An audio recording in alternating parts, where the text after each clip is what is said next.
We're joined by Jeff Moon, a consultant on international trade and government affairs. He's also former assistant U.S. trade representative for China. Jeff, welcome to the program. Thank you. White House economic advisor Larry Kudlow said on Friday, we wouldn't expect any grand deal. What are your expectations for this round of negotiations and really the best case scenario?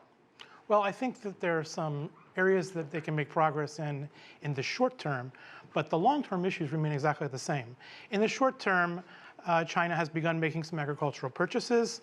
The president has said that he will give authorization for Huawei to purchase certain types of technology, as yet to be defined. Those are things that I hope we can accomplish during this next round. But the longer-term issues are still there. These are the industrial policy issues. This is intellectual property, forced technology transfer, subsidies for state-owned enterprises. Those issues remain there. And the key question in these negotiations is, where do the negotiations pick up after 3 months? Do they go back to the 150-page document they had been negotiating, or do they go somewhere else? If they go back to the document that they had been negotiating on, that would be a very positive sign in terms of the possibilities for an agreement.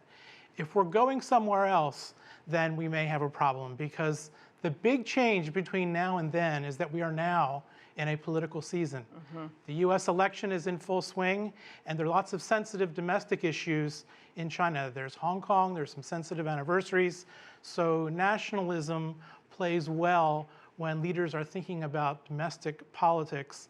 Doesn't play well in terms of getting to real results in terms of a trade agreement. So with each passing day in this political season, I think the chances of a real agreement are diminished. And if there's been no real agreement or progress on some of those more thorny issues you mentioned, like technology transfers and intellectual property theft, Jeff, what makes anyone believe there will ever be any kind of agreement? I mean, the two sides, the world's biggest economies, are so far apart on these issues. Well, in that 150-page document, reportedly, progress was being made.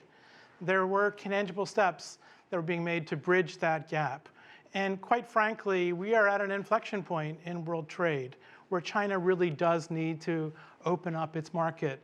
The current arrangement that's been applied for the last 10, 20 years is just not sustainable. So both sides probably realize that. Both sides may have a hard time in getting to the middle where there's a compromise. And you mentioned China repurchasing American agricultural products. You know, when you talk to the Chinese, they say, okay, we're doing this on our part. What are you going to do for us now? Well, that's why in the short term, people are talking about Huawei and the president having said that there was some technology that could be sold. It seems to me that's the short-term priority of the Chinese government. But both of these countries need to act in their own interests. China needs the agricultural goods.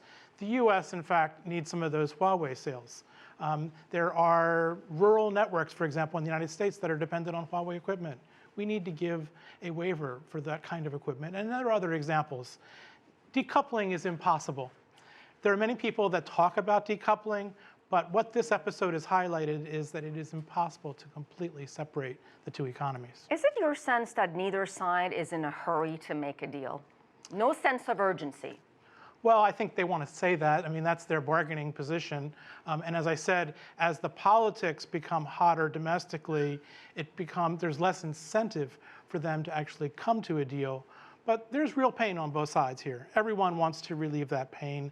And this is a lose-lose proposition for both countries, and we need to resolve it. All right, Jeff Moon, as always, thank you, sir. Thank you.